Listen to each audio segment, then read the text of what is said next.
ACB EOW की धमक। जी हां, छत्तीसगढ़ में एसीबी और ईओडब्ल्यू की धमक देखने को मिली है। आपको बता दें कि डीएमएफ घोटाले में एसीबी और ईओडब्ल्यू ने बड़ी कार्रवाई की है। प्रदेश भर में एसीबी और ईओडब्ल्यू की टीम एक साथ 12 जगहों पर छापेमारी कर रही है। इसमें राजधानी रायपुर में 5 जगहों पर, तो दुर्ग में 2, राजनांदगांव में 4 और कुरुद में 1 ठिकानों पर दबिश दी गई है। बता दें कि इस कार्रवाई में माइनिंग से जुड़े कारोबारियों, सप्लायरों और ब्रोकर से संबंधित ये रेड बताई जा रही है। राजधानी रायपुर में पचपेड़ी नाका स्थित वॉलफोर्ट कॉलोनी में ईओडब्ल्यू की टीम अशोक कोठारी और अमित कोठारी के घर पर छापेमारी कर रही है। साथ ही बताया जा रहा है कि ये कार्रवाई डीएमएफ घोटाले से जुड़ी है और जांच में आगे की पड़ताल की जा रही है। टीम को कई अहम दस्तावेज और डिजिटल सबूत भी मिलने की संभावना जताई जा रही है। तो आपको बता दें कि राजधानी रायपुर समेत और कई अन्य जगहों पर, राजधानी रायपुर, दुर्ग, राजनांदगांव समेत कई जगहों पर ईओडब्ल्यू और एसीबी की रेड पड़ी है। आपको बता दें कि डीएमएफ घोटाले को लेकर ये रेड पड़ी है। बताया जा रहा है कि माइनिंग और अन्य इससे संबंधित कारोबारियों के यहाँ ईओडब्ल्यू और एसीबी ने रेड मारा है। बता दें इस रेड में क्या कुछ कहना है नेताओं का, चलिए जानते हैं। सबसे पहले जानेंगे कि विकास उपाध्याय इस पूरे मामले में क्या कुछ कह रहे हैं।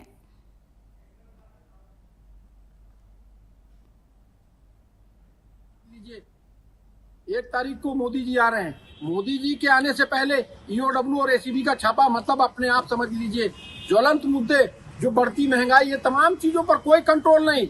लॉ एंड ऑर्डर चरमरा गया पूरे छत्तीसगढ़ का, उस पर कोई कंट्रोल नहीं। जो स्थानीय मुद्दे हैं उस पर कोई काम नहीं। लेकिन भारतीय जनता पार्टी लोगों को गुमराह करने के लिए ईओडब्ल्यू और एसीबी का छापा मारकर क्या बताना चाहती है? भारतीय जनता पार्टी के नेता जो बात करते हैं, जो गारंटी देते हैं, जिस चुनावी वादा जो किया था, बड़े बड़े वादे किए थे, संकल्प पत्र लिया था, मोदी जी को काला झंडा मत दिखाएं, मोदी जी का विरोध मत हो। भारतीय जनता पार्टी इसलिए ईओडब्ल्यू और एसीबी का छापा एक संयोजित तरीके से करने का प्रयास कर रही है। तो आपने सुना कि कैसे विकास उपाध्याय ईओडब्ल्यू और एसीबी के रेड को लेकर के जो है भारतीय जनता पार्टी की सरकार पर निशाना साध रहे हैं और कह रहे हैं कि मोदी जी के दौरे से पहले बीजेपी की ये सोची समझी साजिश है ताकि कोई भी विरोध ना कर सके। वहीं इस पर अजय चंद्राकर ने क्या कुछ पलटवार किया है, चलिए आपको सुनाते हैं। देखिए, कोई भी संस्था कार्रवाई करती है, किसी के खिलाफ करती है देश भर में, तो उसके खिलाफ तो मैं कभी बोला नहीं हूं, ना मैं बोलूंगा। वो अपनी प्रक्रियाओं में चल रहे हैं, हमको अपनी प्रक्रियाओं में चलना चाहिए। देखिए,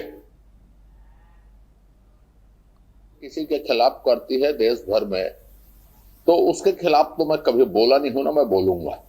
वो अपनी प्रक्रियाओं में चल रहे हैं, हमको अपनी प्रक्रियाओं में चलना चाहिए।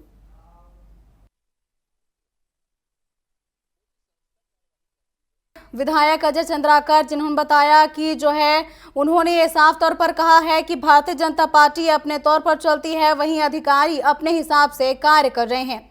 वहीं चलिए रुक कर लेते हैं हमारे सहयोगियों का और उनसे जानेंगे कि ईओडब्ल्यू और एसीबी की कार्रवाई में आगे क्या कुछ अपडेट सामने आ रहे हैं। सबसे पहले रुक करेंगे राजधानी रायपुर का, जहां से हमारे सहयोगी प्रियांशु कश्यप हमारे साथ जुड़ चुके हैं। प्रियांशु, जैसा कि एसीबी और ईओडब्ल्यू की एक बड़ी कार्रवाई छत्तीसगढ़ में देखने को मिल रही है, जिसमें राजधानी रायपुर में भी कई जगहों पर ये रेड पड़ी है, तो क्या कुछ आगे कार्रवाई इसमें देखी जा रही है? और कांग्रेस जैसा कह रही है कि ये सोची समझी साजिश है बीजेपी की, आगे क्या कुछ अपडेट है इसमें? और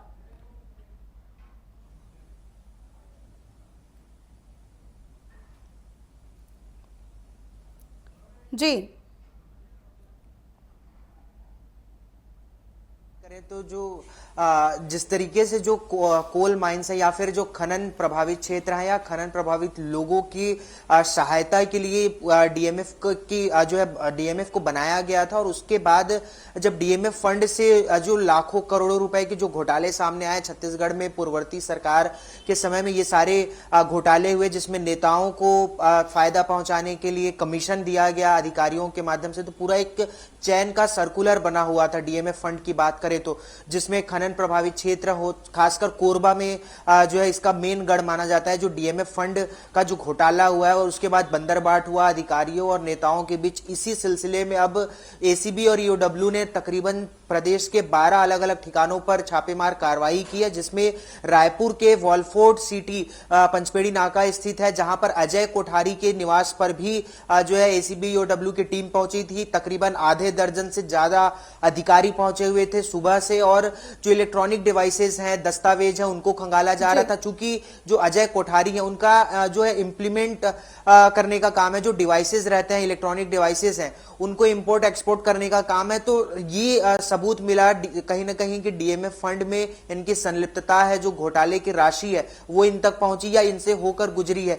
कहीं ना कहीं जो लिंक मिला है एसीबी ईओडब्ल्यू को, उसके माध्यम से, और उसके बाद फिर आज सुबह तड़के दबिश दी गई और उसमें छानबीन की गई है। कुछ दस्तावेजों को अपने साथ लेकर गई है एसीबी ईओडब्ल्यू की टीम, इलेक्ट्रॉनिक डिवाइसेस भी उसमें शामिल हैं और दस्तावेजों को भी लेकर गए हैं। तो इससे ये साफ अंदाजा लगा सकते हैं कि जो लिंक मिला था एसीबी ईओडब्ल्यू को और उसके बाद जो छानबीन की गई, जो छानबीन में जो चीजें निकलकर सामने आई हैं, अब उस पर कैसी कड़ियां जुड़ पाती हैं, कौन सी कड़ियां जुड़ती हैं और डीएमएफ घोटाले को लेकर क्या कुछ नई चीजें निकलकर सामने आ पाती हैं, ये आने वाले समय में स्पष्ट हो पाएगा। लेकिन जिस तरीके से प्रदेश के 12 अलग अलग ठिकानों पर जो छापेमार कार्रवाई हुई है, साफ तौर से कह सकते हैं कि डीएमएफ घोटाले की जांच गहनता से शुरू हो चुकी है और जो दोषी हैं उन तक जल्द ही एसीबी ईओडब्ल्यू की टीम पहुंच जाएगी।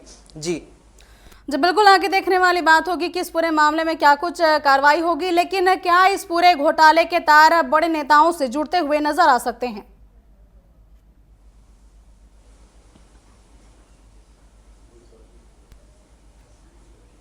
जी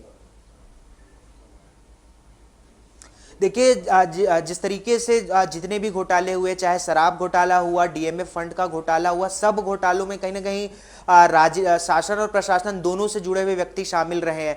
चाहे शराब घोटाले की बात करें तो सौम्या चौरसिया, रानू साहू समेत तमाम अधिकारी भी शामिल थे और उसके बाद जो आबकारी मंत्री हैं कवासी लखमा, पूर्व मुख्यमंत्री भूपेश बघेल के बेटे हैं चैतन्य बघेल, उनकी भी संलिप्तता रही है। तो कहीं ना कहीं शासन और प्रशासन दोनों की मिली भगत से ही इस तरीके के बड़े घोटालों को अंजाम दिया जा सकता है और संभव हो पाता है, क्योंकि दोनों के कलम और स्याही के बाद ही जो है किसी भी प्रकार का निर्णय लिया जा सकता है और इतने बड़े घोटाले की हिम्मत की जा सकती है। तो ये इससे बचा नहीं जा सकता कि इस घोटाले में भी नेताओं की अहम भूमिका नहीं होगी। लेकिन नाम अब तक सामने नहीं आ पाए हैं।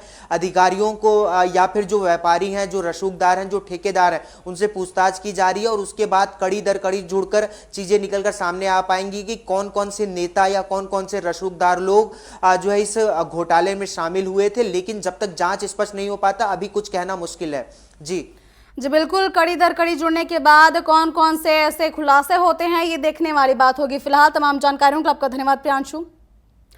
और इसी खबर में आगे रुक कर लेते हैं दुर्ग का, जहां से हमारे सहयोगी सुबोध तिवारी जुड़ चुके हैं और वहां भी ईओडब्ल्यू और एसीबी की रेड देखने को मिली है। तो सुबोध, जैसा कि वहां भी ईओडब्ल्यू और एसीबी ने जो है दबिश दी है, तो क्या कुछ आगे इसमें तथ्य निकलकर सामने आ रहे हैं और कौन कौन से अहम दस्तावेज बरामद किए गए हैं अब तक?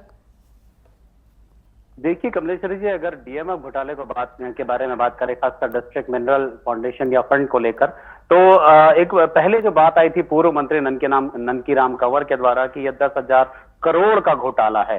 यह मिनरल और माइनिंग को लेकर होता है, जिसमें जो कारोबारी होते हैं ब्रोकरेज को लेकर होते हैं, दलाली लेते हैं और तमाम तरीके से पैसे को ट्रैवल कराया जाता है एक अकाउंट से दूसरे अकाउंट, उसके बाद हवाला के जरिए वह नगद के रूप में उसे लिया जाता है। तो इस तरह की जो मनी ट्रैवल का चैन बना रहता है, उसे लेकर जो राष्ट्रीय जांच एजेंसियां होती हैं, चाहे वो ईओडब्ल्यू हो या एंटी करप्शन ब्यूरो हो या ईडी हो, इन्फोर्समेंट डायरेक्टरेट हो, इस तरह की चीजों की जानकारी जब उनके हाथ में आती है तो वो इस पर कार्रवाई करते हैं, दबिश देते हैं। तमाम संदेह जिनके ऊपर भी संदेह होता है, चाहे वो सफेद पोस्ट नेता हो या फिर अधिकारी हो या फिर कोई व्यवसायी हो, प्रतिष्ठित व्यवसायी हो।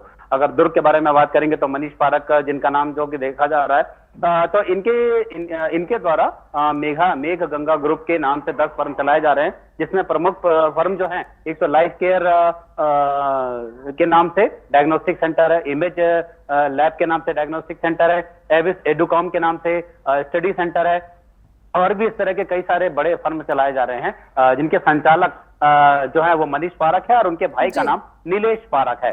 अब जब सुबह टीम पहुंची एसीबी ईओडब्ल्यू की, तो बताया जाने लगा कि मनीष पारख के द्वारा किए जाने वाले लेन देन को लेकर था, लेकिन जब ये टीम निकल जाती है तो बात सामने आती है कि वह नीलेश पारख से पूछताछ करने आई थी, उसके द्वारा किए जाने वाले राशियों के हस्तांतरण यानी कि ट्रांसफर को लेकर, मनी ट्रैवल को लेकर जानकारी लेने के लिए आई थी। और उसी दौरान जो डिजिटल साक्ष्य होते हैं, क्योंकि अब रजिस्टर रखा नहीं जाता, लाल डायरी रखी नहीं जाती, क्योंकि उसी के मार्फत इस तरह के सारे घोटाले सामने आ जाते हैं, तो डिजिटल साक्ष्य रखने के कारण भी यह इस तरह के घोटाले अब सामने आने लगे हैं। क्योंकि जो जांच एजेंसियां होती हैं, इस तरह के डिजिटल ट्रांजैक्शन को पर गहरी निगाह रखी गई रहती है, और उसे ही लेकर जांच एजेंसियों के द्वारा इस तरह की बड़ी कार्रवाई की जाती है, दबिश दी जाती है।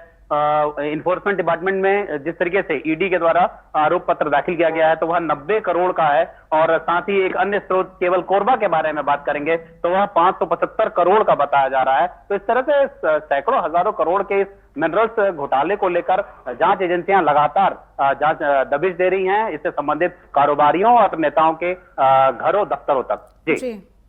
जी बिल्कुल, अब देखने वाली बात होगी कि आगे इसमें और क्या कुछ नया मोड़ देखने को मिलता है। फिलहाल तमाम जानकारियों को आपका धन्यवाद सुबोध।